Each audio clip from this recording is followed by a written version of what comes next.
gentlemen, it's my great honor, on behalf of the FIA Institute, to welcome back a leader who continues to shape the global economic and political landscape. For the second consecutive year, at FII Miami, we are privileged to host the 45th and 47th President of the United States of America, Donald J. Trump. And I'm proud to be an American, where at least I know I'm free. And I won't forget the men who died, who gave that right to me. And I gladly stand up next to you and defend her still today. 'Cause there ain't no doubt I love this land. God bless the USA.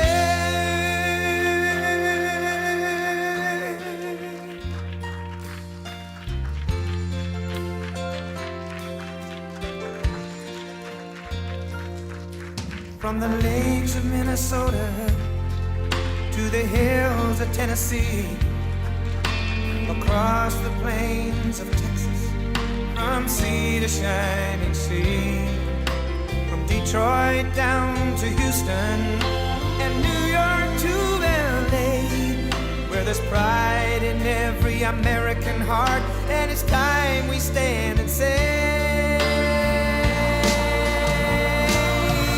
that I'm proud to be an American, where at least I know I'm free.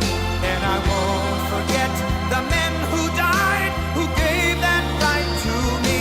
And I gladly stand up next to you and defend her still today.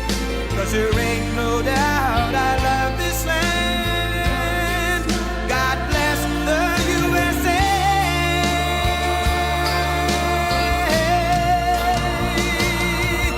And I'm proud to be an American, where at least I know I'm free. And I won't forget the men who died, who gave that right to me. And I gladly stand up next to you and defend her still today. 'Cause there ain't no doubt I love this land. God bless the USA.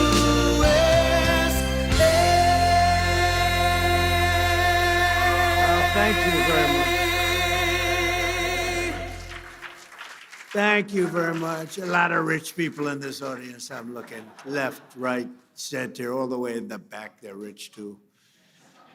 But I'm thrilled to be back with so many friends and partners, leaders and innovators here at the Future Investment Initiative. And it's really a great group of people, very smart group of people. They know what's happening in the world. It's my second address to the conference as President of the United States, and it's my honor to be here. Thank you very much. As you know, we're gathered at a moment of bold action and historic decision to make America and our allies safer and stronger, more prosperous, more successful than ever before. And that's what's happening. Tonight, we're closer than ever to the rise of the Middle East that is finally free at last from Iranian terror, aggression, and nuclear blackmail. That's what's happened. It was nuclear blackmail for years and years. And beyond that, there was blackmail, period. Under my leadership, America is ending the threat posed by this radical regime, decimating Iran's capabilities with Operation Epic Fury, something that nobody's ever seen anything quite like it. We have the most powerful military in the world by far. I built it in my first term. Remember, I said $1 trillion. They all said, what do you mean $1 trillion? $1 trillion. Every year, another trillion, the next, another trillion. We have the best people. We have by far the best equipment. We have weapons that nobody's ever seen before. We have weapons that nobody even knows about, except for a few of us. For 47 years, Iran has been known as the bully of the Middle East, but they are not the bully any longer. They're on the run.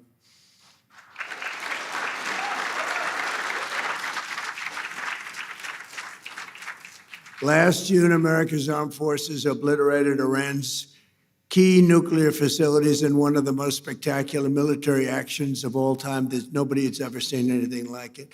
In the dead of night, no moon, 1 o'clock in the morning, we went in. It was called Operation Midnight Hammer. And every single one of those bombs hit their mark. Air shafts. They will never build an air shaft again, I promise you that. They went right down that granite mountain through air shafts.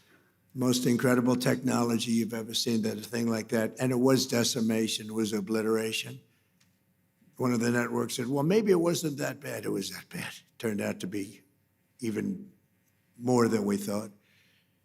But after that attack, the Iranian lunatics refused to cease their pursuit of nuclear weapons. And I have to say, before that, Barack Hussein Obama, did you ever hear of him? Barack Hussein Obama, he had the Iran nuclear deal. He went to Iran. He paid him. Remember, he sent two Boeing 757 jetliners. They took the seats out and they piled it with cash, like 1.7 billion of cash. That's when I realized the president is very powerful. The presidency is a very powerful thing when you can do that. I haven't done that yet. I haven't found a reason to do that yet, but that's big. 1.7 billion in cash. You know, there wasn't a bank in D.C., Virginia, or Maryland that had any money after that disaster. But they sent the cash to Iran, but more importantly, they signed an agreement, the Iran nuclear deal, which if I didn't terminate it in my first term, I terminated it almost immediately. If I didn't terminate it, they would have had a nuclear weapon long ago, and they would have used it on the Middle East, Israel, and the Middle East. And you know the Middle East because when you look at all the missiles that got fired, UAE had 1,500 missiles shot at it. They didn't think they were going to have any. Saudi Arabia didn't expect to have, I mean, we have the most powerful Saudis. Oh, yes, sir, you are so powerful. But Yasser, you didn't expect any missiles going to Saudi Arabia. They didn't expect them in Qatar. They didn't expect them in Kuwait, in Bahrain. The missiles rained down on you. They were going to hit you with nuclear or whatever they had. But we stopped it. We stopped it. We stopped it with him. And then there was a big moment also in my first administration when I took out Solimani. And a lot of people think that might have been the biggest thing of all because he was a mad genius. He was a vicious, horrible human being, but he was a great general and a great leader, if you define a leader in a certain way, very, very powerful leader. In fact, he was so powerful that I really think that the leadership of Iran was extremely happy when I took him out, but they don't say that, but nobody's going to be asking him anymore because they're not here either. But getting the termination and terminating the Iran nuclear deal that was done by Biden and Obama. I would say mostly Obama. Actually, I don't think Biden knew where he was then, too. He had no idea. If you said to him, the Iran nuclear, what's that? But there was 4 years of hell we had with this guy as our leader, I'll tell you. And then we hit him with the B-2 bomber, so we did it twice. But if they would have had a nuclear weapon, it would have been a whole big deal. And I wouldn't be here right now, and probably you guys wouldn't be too happy. You might be in an area, who knows where you would have been. But we did it twice. And I really believe we saved the Middle East. We saved not just Israel, we saved the Middle East. And it was proven by all those rockets that fired down upon you. Saudi Arabia got hit a lot. You all got hit, and nobody expected any missiles to be wasted. You would have thought they were only going at Israel. They weren't. As president of the United States, I would never allow the world's #1 state sponsor of terror to obtain a nuclear weapon. I said that for a long time. And I didn't.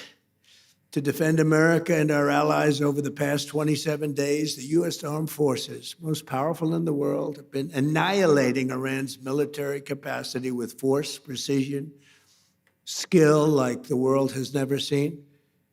It was violence, actually, really violence. We're crushing Iran's currently, as we speak. I just looked. We had another big day. We hit them. They don't know what's happening. Remember this. They lied about 3 days ago. I said, yeah, we're negotiating with Israel. We are not negotiating.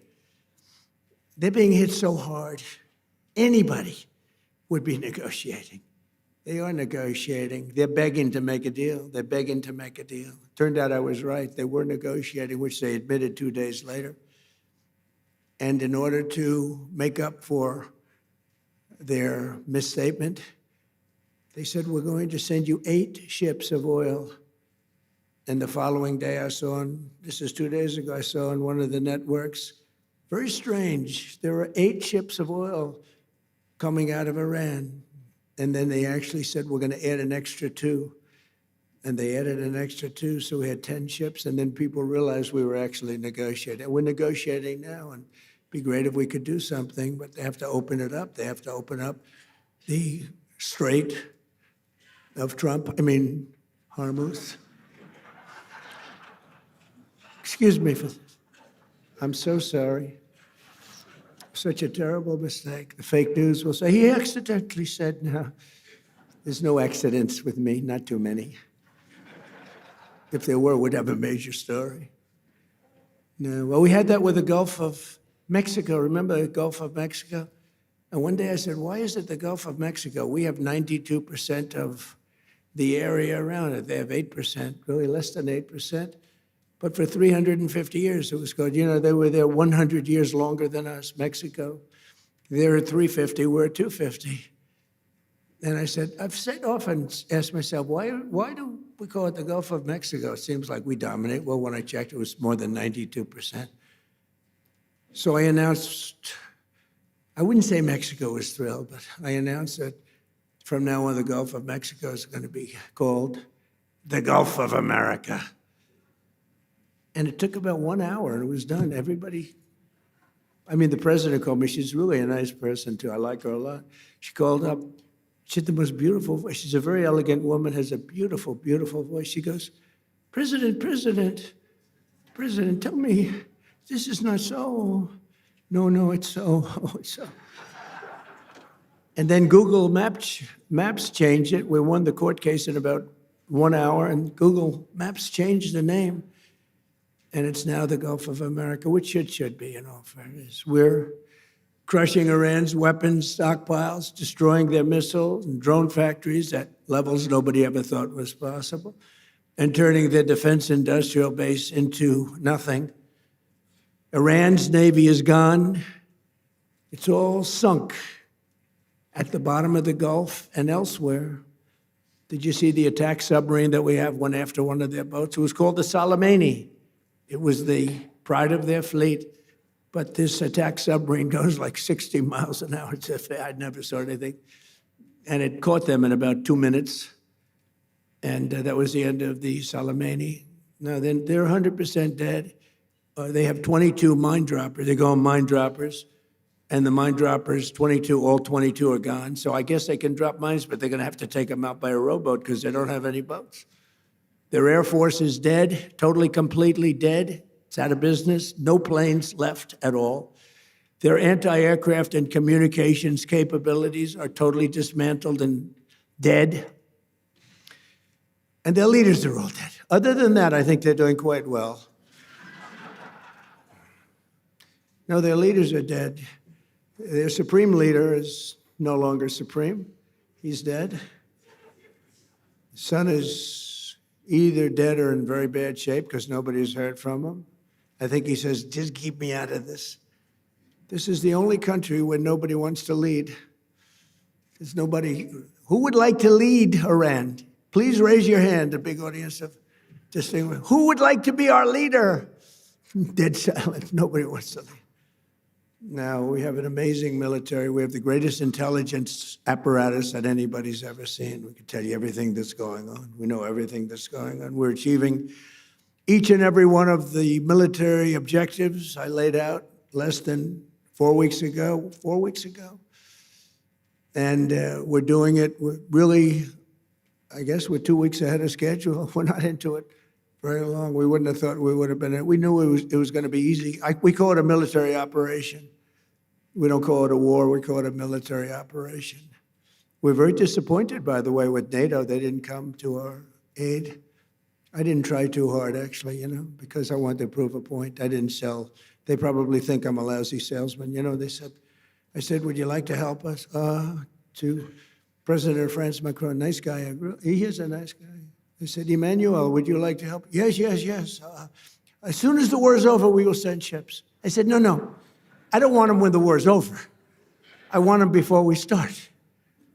And UK, our longest ally, you know, nobody ever thought this was possible. I said to the Prime Minister, I said, Mr. Prime Minister, we'd like you to have 2 aircraft carriers. They're little ones. They're not very good. I know they don't go fast, and I know they don't work very well, but we could probably use them maybe for helicopters. And they said, yes, oh, yes, we are preparing them. I see, when will they be ready? Maybe in a month or 2. Oh, great, that's wonderful. I said, are you going to help us? Yes, we're going to help you. When the war is finished, we will be there. This is NATO. And I've always said NATO's a paper tiger. And I've always said we help NATO, but they'll never help us. And if the big one ever happened, and I don't think it will, but if the big one ever happened, I guarantee you they wouldn't be there. And we learned from that. And remember what I said, because they made a big mistake. They were not there. The Chancellor of Germany, these are all friends of mine, Friedrich, the Chancellor of Germany, he said, this is not our war. We have nothing to do. Well, Ukraine's not our war, but we helped them. I wouldn't have had to help. If I were president, that war would have never happened. But we had a man of a very low IQ as president, and he had no idea what the hell it was. I was listening to him talk. I said, he's forcing an issue that's going to be trouble, and it turned out to be trouble. Last week, 28,000 soldiers died. The week before that, 32,000 soldiers died. I think we're going to get it settled, but it's a terrible thing. Worse since World War II. I settled 8 wars. And this should have been one of the easier ones, but the hatred between President Putin and President Zelensky is extreme. Never good. Hatred's a bad thing when you're trying to settle a war. I want to thank the entire kingdom of Saudi Arabia. Been very helpful, unlike NATO. Saudi Arabia fought, Qatar fought, UAE fought, Bahrain fought, and Kuwait fought, even though they shot down 3 of our planes with the finest missiles. We could have done without that. They didn't know they were our planes. They wasted 3 great Patriot missiles, and you have to say there's nothing like these Patriots. You know, we had an attack of 101 a few days ago. 101 missiles shot at a very valuable thing that we had floating on the water, namely an aircraft carrier, biggest in the world. And they were shot, 101. Going 2,500 miles an hour. And out of the 101 missiles shot, 101 missiles were shot down and spread out all over the sea. Pretty amazing. That's called incredible technology, right, Steve? That's called great technology. Think of it, 101 missiles going 2,500 miles an hour. You don't have a lot of time. And these aren't necessarily weightlifting shoulders. These are very smart people doing that. And I watched them. I watched their performance. Missiles launched. It's almost like they're bored by it. They have like 9 seconds ahead of FIFA, the most powerful man in sports. Johnny, you never choked, right? These guys can't choke, but they're very smart. High IQs. We need high IQs. We have too many low IQ people. But what happened is, you have to see it. It's very cool. Missiles launched, missiles launching. They're launching. Okay, we're ready. 101 missiles coming at them. All right, we have to have like 11 seconds to make a determination. Then at 7 seconds, fire. It's the most unbelievable thing. Fire, boom. One at a time, just knocked them out like they were nothing. Genius, it's like unbelievable. I mean, to think and we have the technology nobody has. Look at what happened in Venezuela. They had other equipment, not ours. They made the mistake of using other equipment. Didn't work too well. And Venezuela was, took 45 minutes. It was a 45-minute war. This one's bigger. It's a bigger country, a lot more powerful. It's a lot more powerful, but it's not powerful anymore. Within 2 days, I think the damage was done. But now it's really done. Now we're just going after targets. And they have no anti-aircraft, so we're just floating over the top looking for whatever we want. And we're hitting it, and we have another 3,554 targets left. And that'll be done pretty quickly. And then at some point we're going to have to determine what we do. But they've never seen anything like it. When we hit Venezuela, that's a very strong military country. They have soldiers. If you've ever been there, I've been there. They have a lot of soldiers walking around all over the place. Everyone's a soldier. Very military kind of a place. And there was a general, professional general, really good. And he said, we were all set for him. We knew there was a problem when we noticed at 1 o'clock in the morning, every 32 seconds, another airplane, a very fast plane, was coming off the deck of an aircraft carrier. That's actually the biggest aircraft carrier in the world. And every 32 seconds, boom, boom, boom. And it was 1 o'clock in the morning. So we said, okay, I think we're in trouble. But they were ready for us, Johnny. And we were ready. He said, we were ready. And then they hit us. And they came from 17 different angles. They were here, they were there. We ran for our lives. It was over. And it was over. And then we took this guy who was a very bad guy, and within literally minutes, he was in the back of a helicopter in a house that was in a big military base with thousands and thousands of soldiers. The house was all steel, with steel doors, steel everything. They had the small steel doors, the big doors. We were equipped for anything. Even the big one would have been opened within 30 seconds. They walked in with blowtorches. And within minutes, he was out of the house, being thrown into the helicopter, sailing away, and the soldiers just looked. Bye, bye. Enjoy your trip, sir.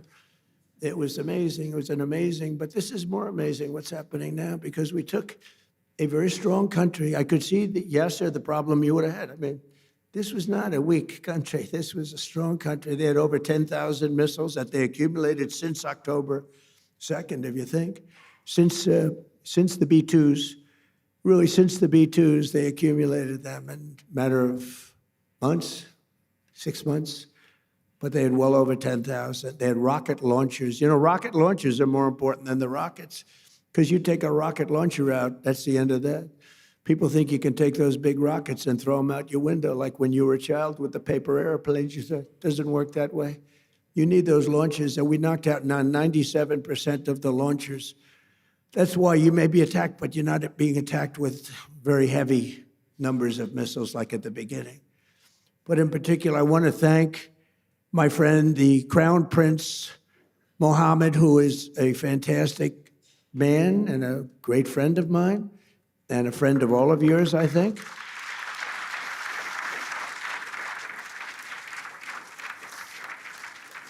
And he's a warrior. He's a warrior. He was not afraid of this country that, frankly, he should have been afraid of, because they're very powerful. I want to thank Tamim, because these three people have been unbelievable. Tamim, and then UAE, Mohammed. These are three great people. And they were under tremendous attack, unexpected attack. And they weren't thinking this was going to happen. Nobody was. And they turned against them and really became very powerfully aligned. And they were with us, but they weren't with us very obliquely. They were with us. But I think that I have to acknowledge for their bravery, because they were being hit pretty hard. All three of them, they were being hit pretty hard. The Emir, Mohammed, you had two Mohammeds and a Tamim, and they're friends of mine. And also I have to say that Bahrain and Kuwait, they were stand up, more so than NATO, I want to say, more so than NATO. Now, they're a little closer to the action than NATO in all fairness, but very disappointed with NATO. But I wasn't disappointed with our allies in the Middle East and others. And others. We had tremendous support from countries that were not in the general area, but they were tremendously supportive. I think Turkey was fantastic, actually fantastic, and they stayed out of things that we asked them to, and he's a great leader. He's a great leader. And Indonesia was great. We had so many great, you know, you learn who your friends are, really do. You learn who your friends are. And, but Indonesia, Turkey, and so many other countries. But the 5 were great. But your dear friend and my dear friend he was all man. He stood up and he wasn't scared. Maybe he was, I don't know, maybe he was, but he didn't show it. He was great, a great leader. Saudi Arabia can be very proud of because he's got a lot of titles. He's the crown prince. He's the prime minister. He's the future king. He's got about 7 other titles. I said, you have more titles than any human being on earth. He's everything. And he deserves to be because he's a winner. So I just want to thank those people. So the Middle East will be transformed, and the future of that region is I don't think it's ever looked brighter. You couldn't have, you know, we did the Abraham Accords. I hope you're going to be getting into the Abraham Accords finally. Yeah, so will you please go back and explain? It's time now. You know, Mohammed said, oh, yes, as soon as we do this, as soon as we do that. I said, Mohammed, we did that. Oh, yes, but we have a couple of other things. It's now time. We've now taken them out, and they are out bigly. We got to get into the Abraham Accords. And we hope all of the countries are going to be in the Abraham Accords. We have some very brave countries that did it, you know, years ago. They went in, and you know who they are, the early 4, and they did a great thing in doing it, and it was great for them also economically, but it was a great thing that they did it. But I think all the Middle Eastern countries are going to be joining now. And in some cases, I would say all the Middle Eastern countries and beyond. You have people not in the Middle East that want to be members. You'll be seeing that soon. In the meantime, the conflict in Iran also makes it absolutely vital for the radical left Democrats in Congress to immediately end their dangerous shutdown of our Department of Homeland Security. You know, they want to play games. That's all they are. These people are lunatics. They sort of remind me actually a little bit of Iran. They're deranged. They're deranged Democrats. For 42 days, they've tried to completely eliminate funding for the #1 duty of government, which is keeping America safe. And they want no ICE. They want no Border Patrol. They want no protection of any kind to be given, reopening our borders and stopping all immigration enforcement in our country. They want to have our borders be open again. We took in 25 million people. We've gotten a lot of them out. Tremendous numbers of people that should never have been here. Over 4 long years before my election, these same radical, lunatic Democrats let 25 million people pour across our borders like they were nothing, like they were non-existent. These people were totally unvetted, unchecked, including murderers, drug dealers, gang members, vicious criminals, even the criminally insane. In 2024, the American people voted in a landslide to stop the invasion of our country. And I won all 7 swing states by millions and millions of votes. We won the Electoral College by a massive number. We won the popular vote, millions and vote, just millions. This was a big election. I loved every minute of it. And for the first time, no Republicans done anything like this in decades, but for the first time, we won the counties of America. That's a big one. 2,700 to 525. 2,700 to 525. 87% of the vote. We won 87% of the counties. In other words, it was a mandate like our country has not seen in many decades. It was a mandate for an ideology, which is an ideology basically of common sense. We want strong borders. We want a powerful military. We want good education. We want to have homes for people and low interest rates and no inflation. And right now, my polls are better than they've ever been before. You know, I heard the other day, I think that he's losing the MAGA base. I said, really? Because of the war. See, I get into a war. Of course, they call it a war. I call it a military conflict. But there's a legal reason for that. But you get into a war or a military operation or conflict for you, and then they say, my base. I said, no. MAGA's stronger than ever because MAGA's make America great again. But my MAGA people, which is the greatest phrase in the history of politics. It's the most important movement by far, probably in the history of the world. I mean, you know, there's never been anything like this. And in fact, just a few days ago, you have to understand, the fake news right back, oh, that's a lot of fake news. Yeah, so you brought a lot of fake news with you. They must know you're going to make a speech at some point, because look at the, but what happened is the fake news was saying, he may, they hope, you know, it's like, oh, we got to get rid of this guy. They say, he may be losing his MAGA base. And that would be maybe the end of him. And then I happened to be watching CNN, which is terrible. They treat me terribly. In fact, just a few days ago, CNN had a poll that had me at 100% of MAGA voters. They said they've never seen anything like that. Can you put that up? I actually said if you could put it up. Do you have the technology to put it up? Go ahead, give it a shot. You know, sometimes you look at the polling data and there are numbers that just jump off the screen at you, and this is one of those. Because just take a look here. MAGA GOP view of Trump. Approve 100%, 100%. If you are a member of MAGA and the GOP, you approve of Donald John Trump. 0% say that they disapprove. You don't have to be a mathematical genius to know you can't go higher than 100%. He is the 1972 Miami Dolphins. Good technology, thank you. I figured you'd have good tech. I said, I wonder if they could put that poll up. We just did it 2 minutes ago. No, but I was watching this and I'm hearing them saying, could he be losing the MAGA base? I don't think so. You know why? Because MAGA wants to win, number one.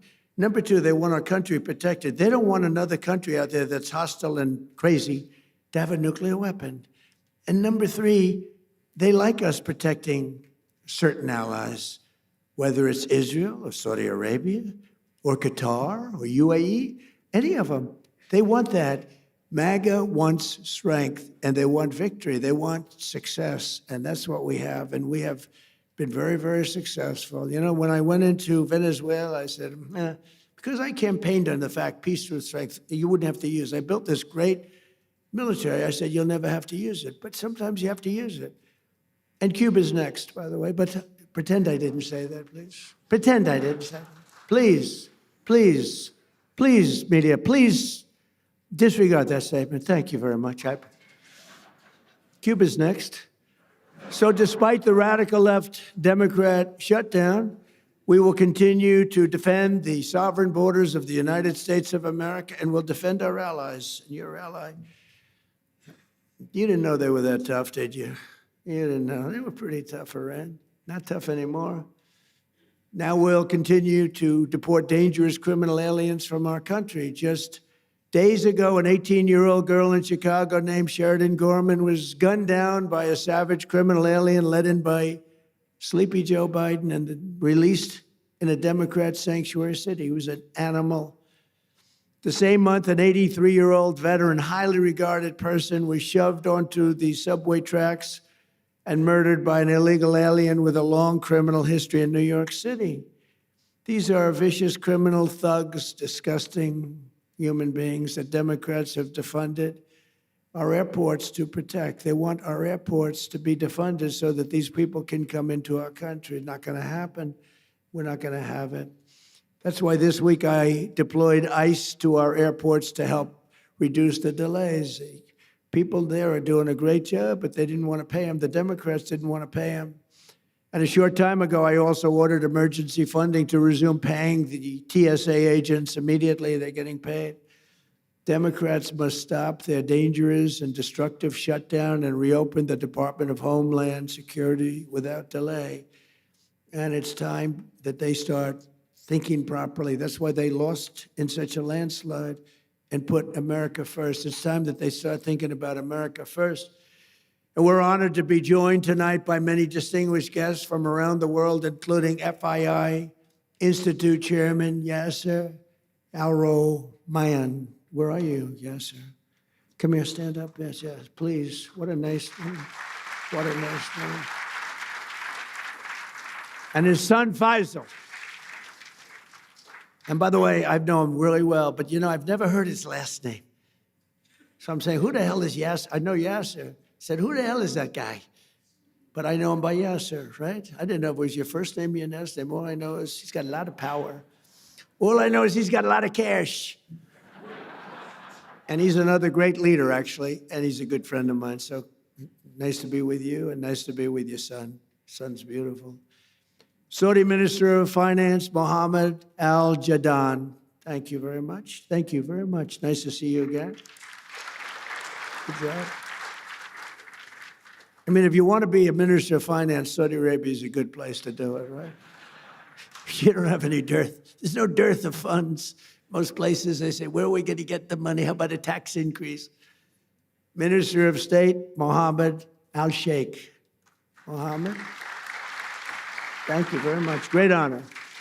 Chairman of the Saudi Esports Federation, His Royal Highness Prince Faisal.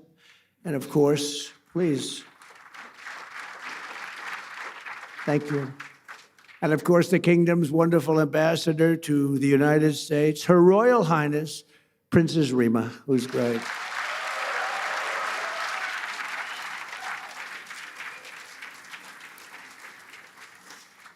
She's great. Also, I want to thank the president of Sierra Leone, Julius Madabio. Madabio, I love that name. Thank you. Great honor to have you. And chairman of the FII Institute Executive Committee, Richard Attias. Thank you, Richard. As well as special envoy, I call him Henry Kissinger, who doesn't leak, because Henry is a big leaker.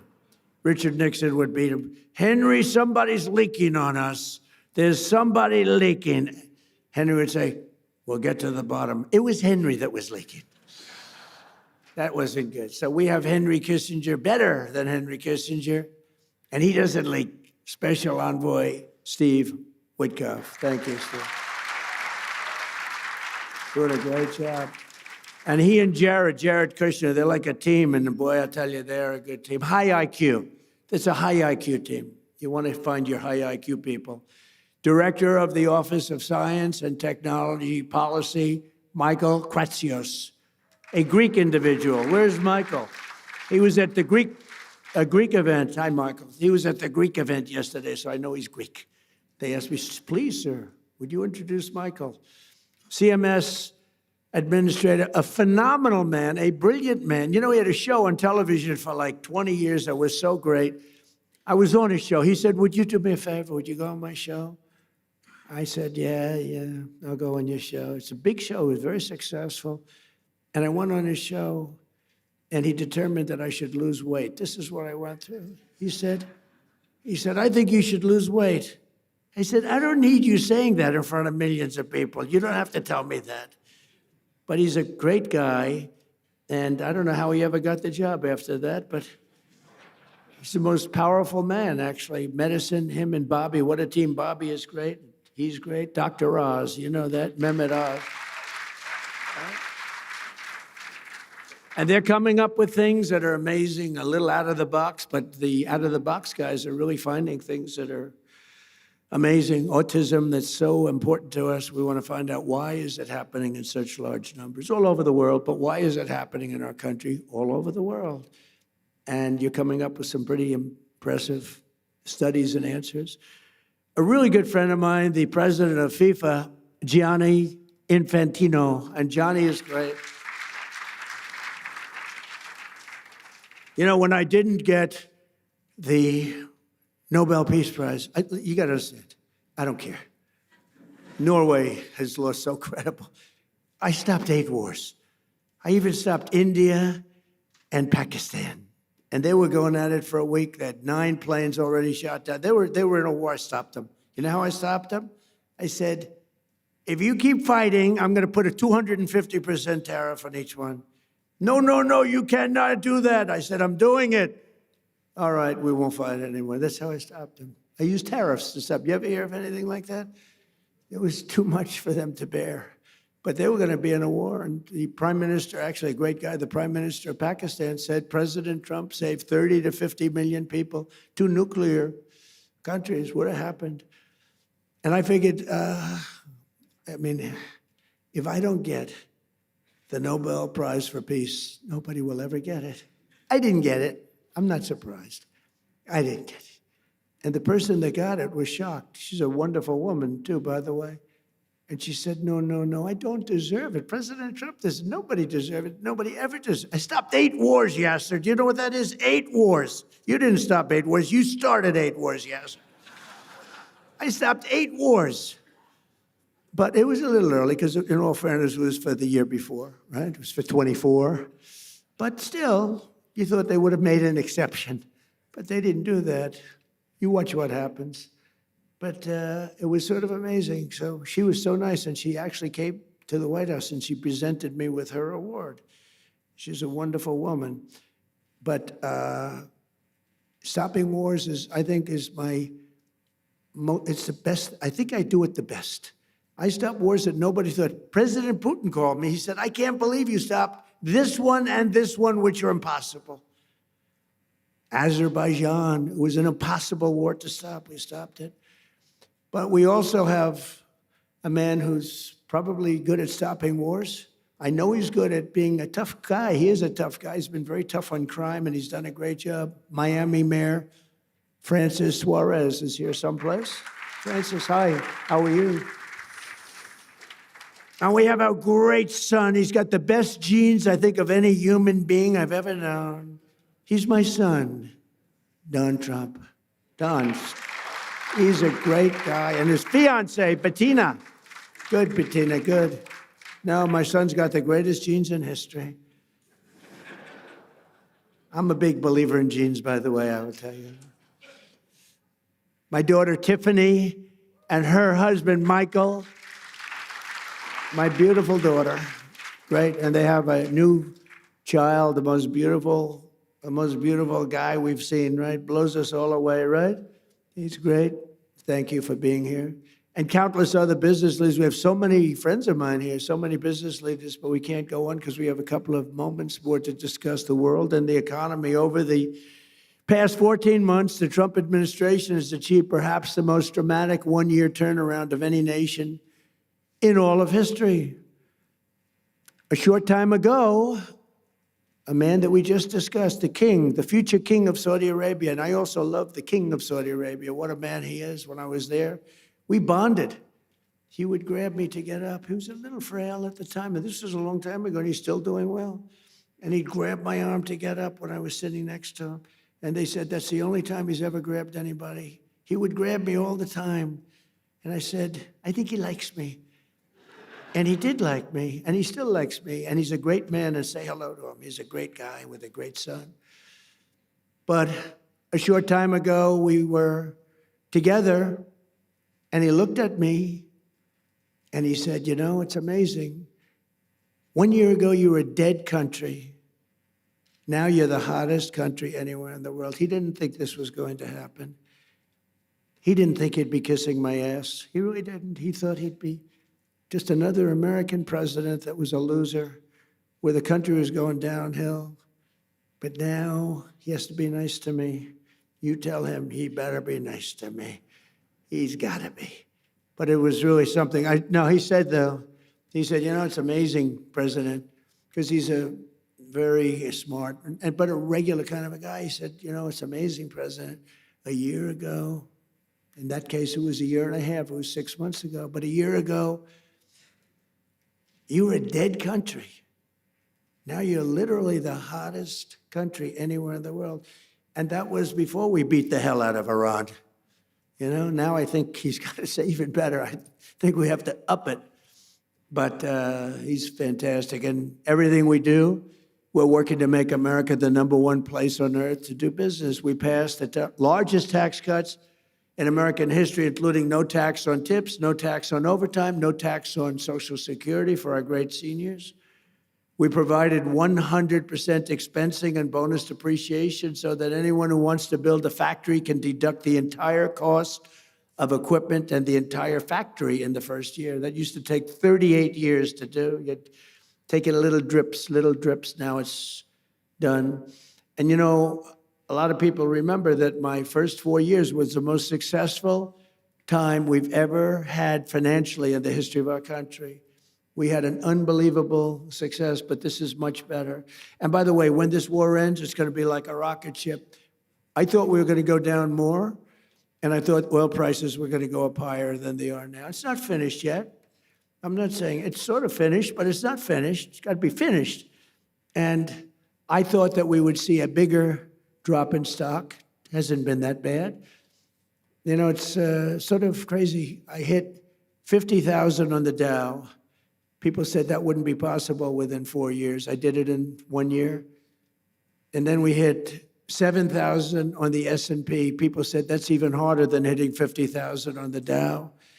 And I did that in less than 1 year. Toward the end of the year, both of them, we broke every record, every stock record we broke.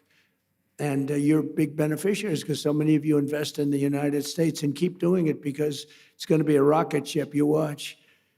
But then I said, all right, do I have to do this?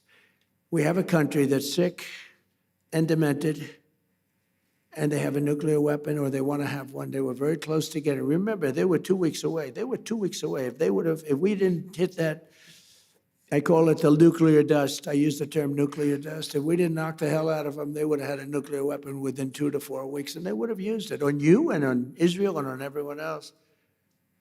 And I said, we really do have to stop and go on a little different journey for a little while and take them out and then go back to life. And that's what we did. And we did it violently. We did it powerfully. We did it with the respect of the world. And we helped a lot of allies. And we learned about other allies. We learned that other allies weren't there. We didn't need them, but they weren't there if we did need them. And that's going to be very costly for them. The stock market has set 53 all-time record highs since the election, adding $9 trillion in value to America's savings and retirement accounts and 401ks. Everybody's benefiting by this. And more Americans are working today than at any time in the history of our country. At any time. To me, that's the number one stat. More Americans are working today, by far, than at any time in the history of our country. And in 14 months, we've lifted 3.3 million Americans off of food stamps. That's a record. And Biden and his allies wrecked our country. They wreaked havoc on our economy, and they gave us the worst inflation in American history. Under Trump, during the last 3 months of 2025, we got core inflation down to 1.6%. And right now, the average tax refund for filers, because of the great big beautiful bill, has been close to $5,000. It's a lot of money for a family. And this, you know, when I'm talking to Saudi Arabia and I'm talking about $5,000, they look at me, 5,000? That's like a penny, right, David? That's like a penny. Saudi Arabia is not into $5,000, but it's Saudi Arabia.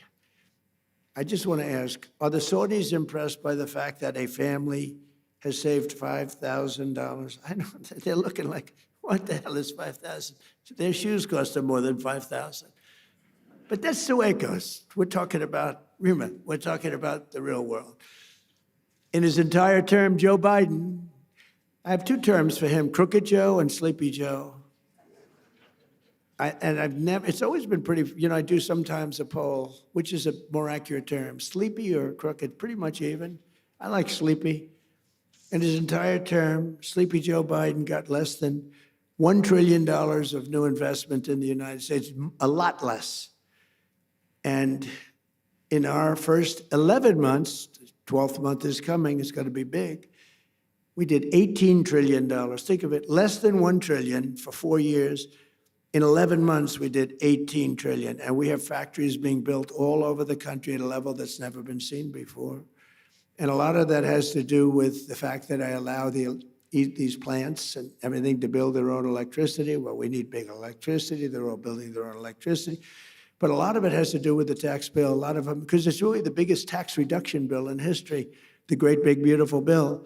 And a lot of it has to do with the 1-year deductibility where you build a plant and you take the whole thing as a deduction. I did that in my first term also, but I had it for 1 year. Now I have it for 10 years. So it's pretty amazing, and it's pretty amazing what we're seeing. But it all started with our historic visit to the Kingdom of Saudi Arabia. My first visit was to the future king. And on that first foreign trip of my presidency last May, the Crown Prince announced that Saudi Arabia would be investing an incredible almost $1 trillion in the United States, which he later increased. As just a few examples of these new partnerships, Oracle will be building a $14 billion worth of cloud computing and AI infrastructure in the kingdom. I didn't know that, David. We have to talk to your father about that. Why isn't he doing it here, David? I'm very upset with you. And by the way, David has done a very good job. David Ellis said he just had a very big win. And your father's very proud of you because your father said, that's a tough one. And you got it done. It's going to be a great success. You're going to be a great success. You're going to blow away your father. And he'll be very happy about that because he loves you. But it's a great family, great family. Say hello to him, okay? You're going to have a big, big success with the deal he made. Boeing is selling dozens of 737 airplanes in a deal valued at $4.8 billion and supporting approximately 20,000 U.S. jobs. And during our trip, the United States and Saudi Arabia, and I must say also Qatar, we visited, they were fantastic. And UAE, we visited, they were fantastic, all three of them. We took in a total of almost $3 trillion from just those three countries. But Saudi Arabia signed the largest defense sales agreement in American history, nearly $142 billion of the finest military equipment anywhere in the world. We make the best military equipment in the world by far. Nobody's ever figured out the Patriot. I mean, when you can shoot down 101 out of 101, that's good stuff, right? And those suckers are traveling at 2,000, Mr. Minister, 2,500 miles an hour. You better hope you don't have chokers sitting behind that desk.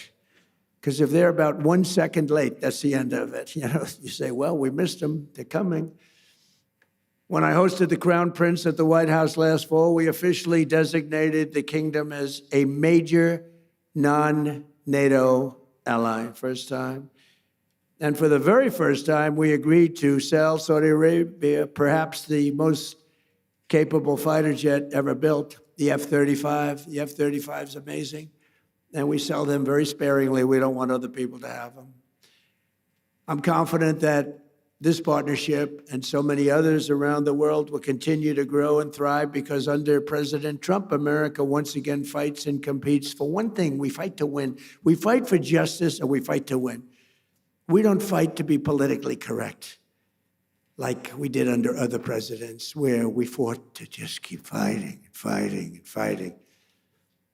And, you know, when I took out ISIS, I was told by generals it would take 4 to 5 years. And I met General Raisin Kane, who's our top person, head of the Joint Chiefs of Staff. I said, if I ever do this thing again, if I ever get in, I'm putting that guy as the head of the Joint Chiefs of Staff. I went to see him in Iraq, and I said, why is it taking so long to destroy ISIS? We have the best weapons in the world. And I understood why, but I had generals, I call them the television generals. They weren't any good. Mattis, Milley, they weren't any good. They were lousy. But they said, sir, it will take about 4 years. When I went over and I met General Kane, I said, how long will it take? 4 weeks, sir, you'll have a lot of time left over. I said, wait a minute, did you say 4 weeks? 4 weeks, sir. It'll take 4 weeks. You'll have a lot of time left over. That's our new head of the Joint Chiefs of Staff. And he said, how do you do that? Well, sir, we were only able to fight from this one very far away location because nobody wanted to use all of our portable runways that we have all over the Middle East. We have portable runways, can you believe it? We have everything. But nobody wanted to use them because they didn't want to insult the country where the runway was located. I said, they wouldn't even know. Do you think some country's going to know when we have jets taking off? They don't know. He said, well, I agree with you, sir, but whether they know or not, who cares? He said, so we have about 17 locations that we could take off. From this one, it took 8 hours to get to the destination. By the time we got there, we had to refuel all the time, and we had to come back. He said, but we have 17 different locations, sir. And, sir, we're going to hit them from the left. We're going to hit them from the right. We're going to hit them from the east and the west. And we're going to hit them from above. And you could see he was getting crazy. And I said, what's your first name? He said, Raisin, sir. What do you mean, Raisin? My name is Raisin. I said, you mean your name is Raisin Kane? And he said, yes, sir.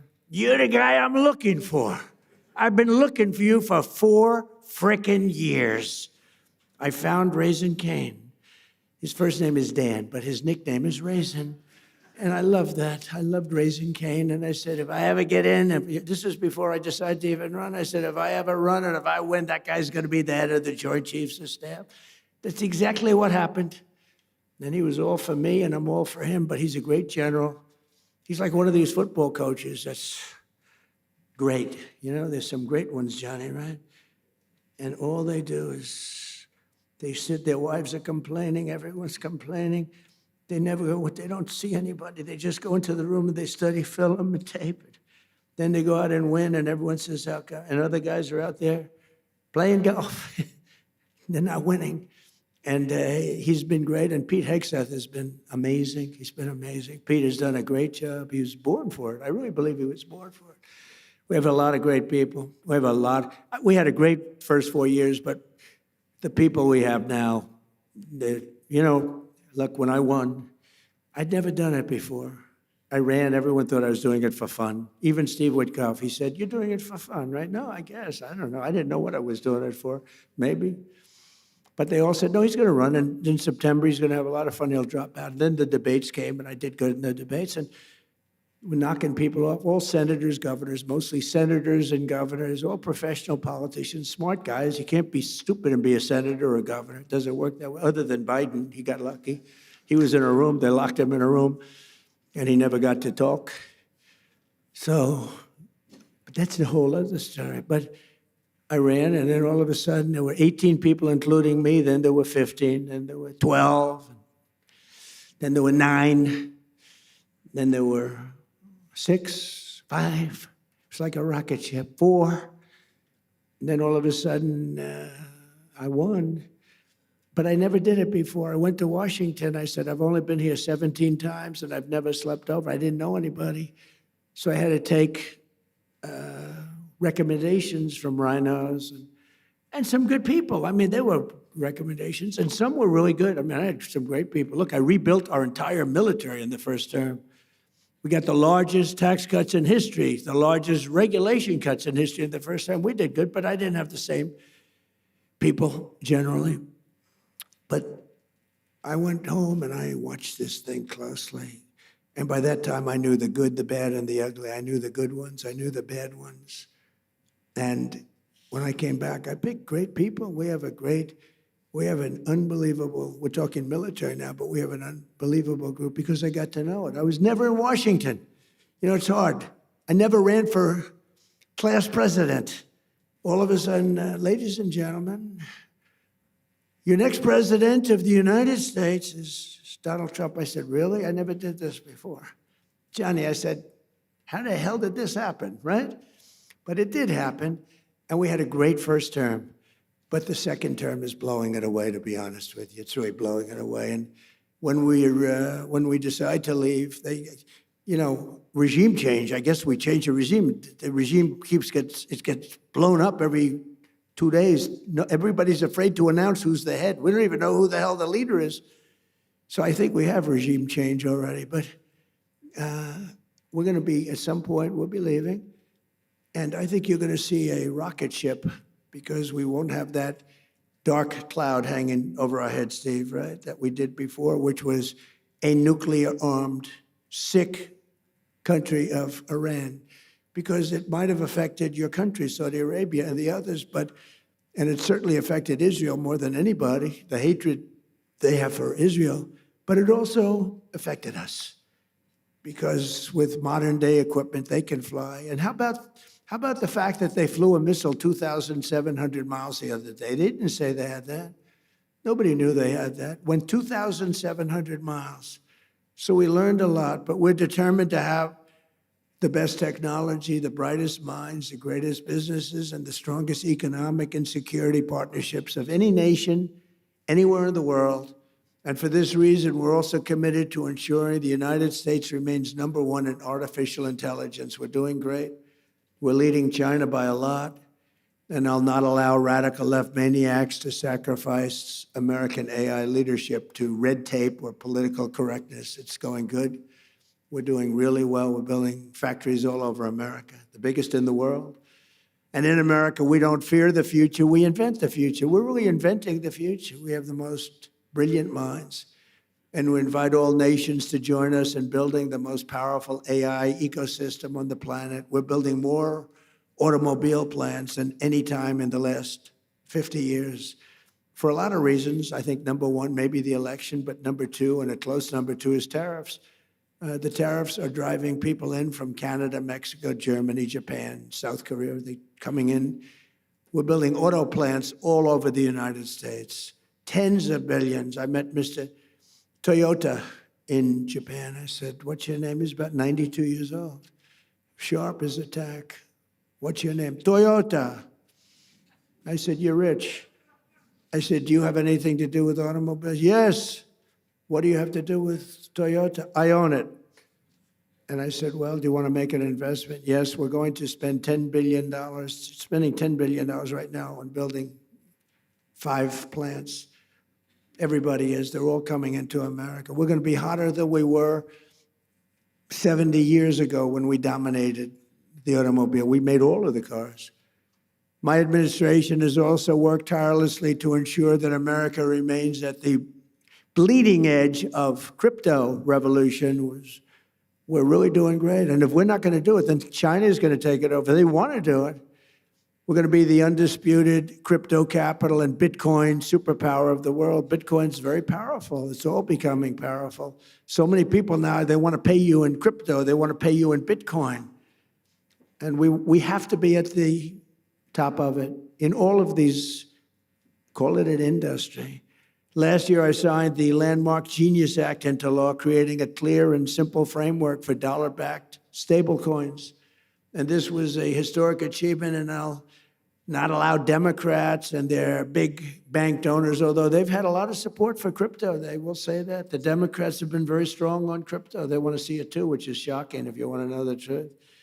But we don't want any pointless regulations or needless restrictions. We want to have free enterprise, open.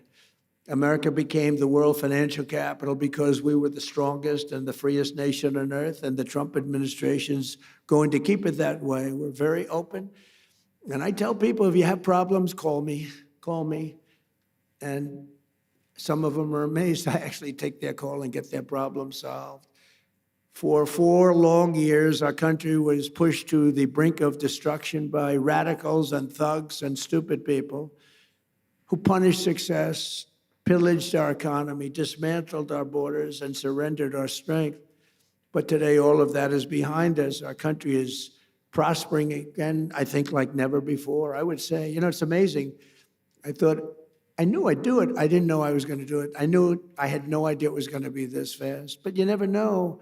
I had no idea I'd be going into Iran. I didn't think we'd have to do that. But it turned out we did, because they became more and more radicalized and more threatening. Our economy is booming again, and America is respected again all over the world, perhaps like never before.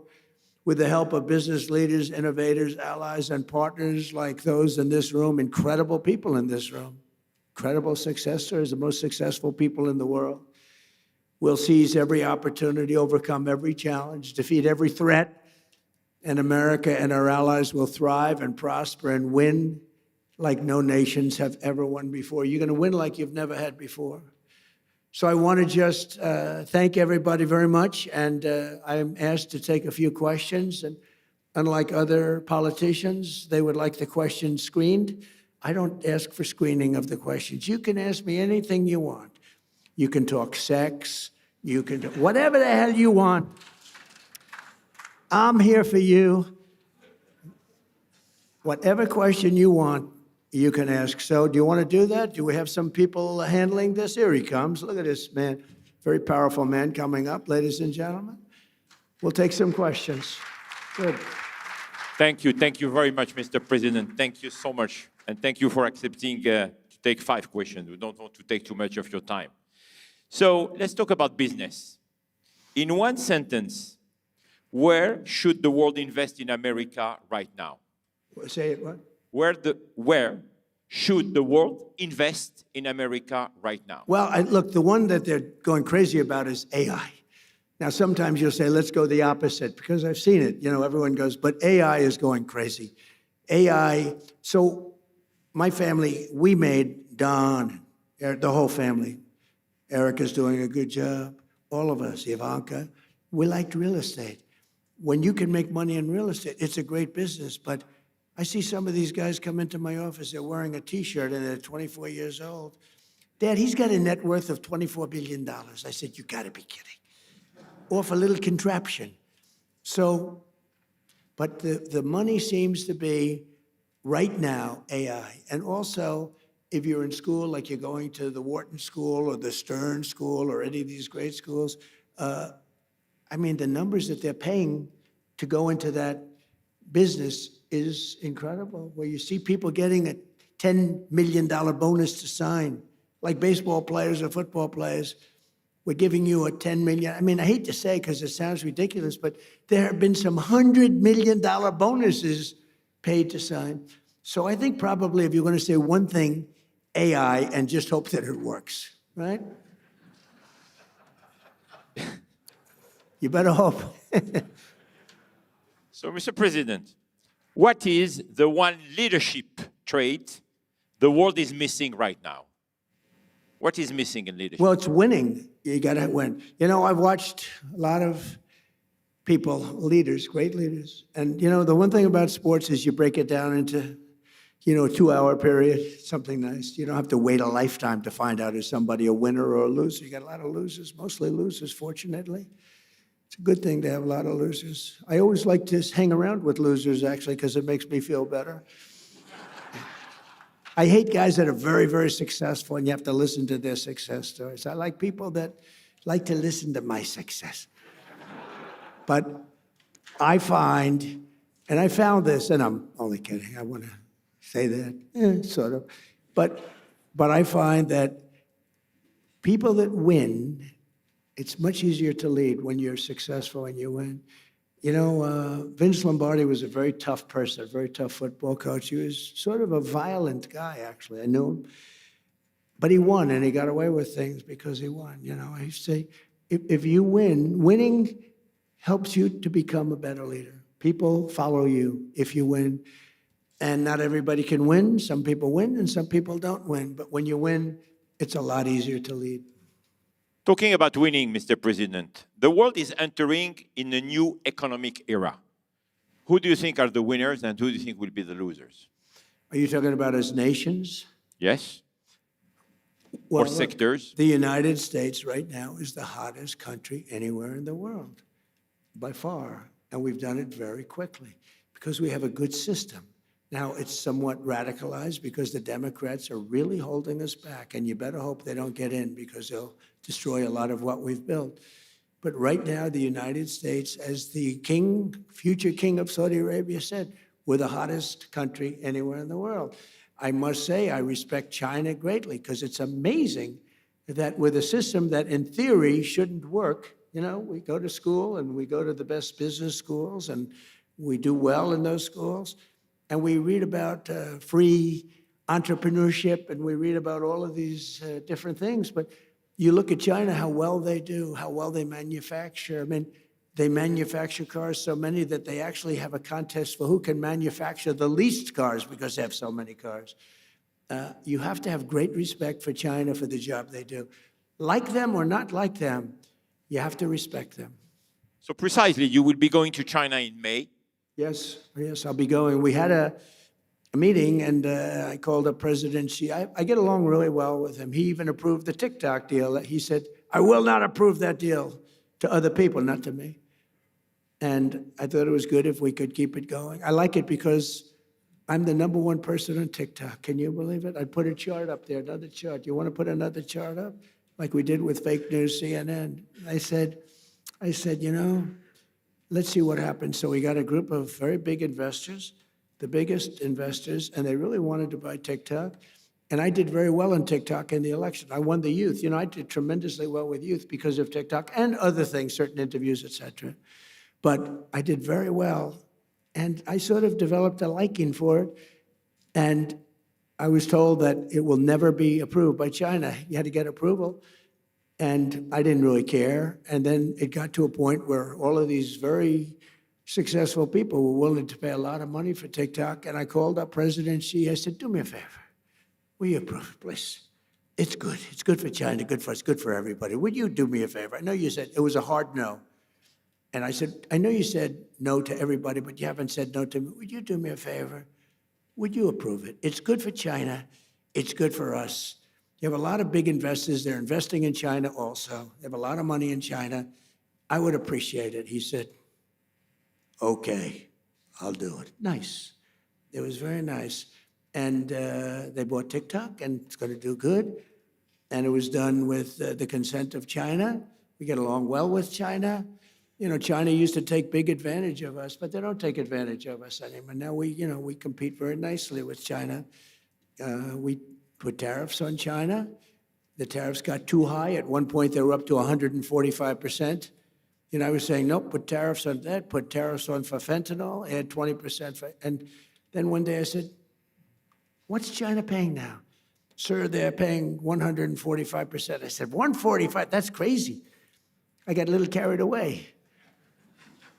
So I got them down to 100. Then I took them down a little more. And I'll never forget, I took them down a little bit from 145 to 100. And the fake news said, Donald Trump collapses in China. They're paying 100%. Nobody pays 100. So anyway, we got it down.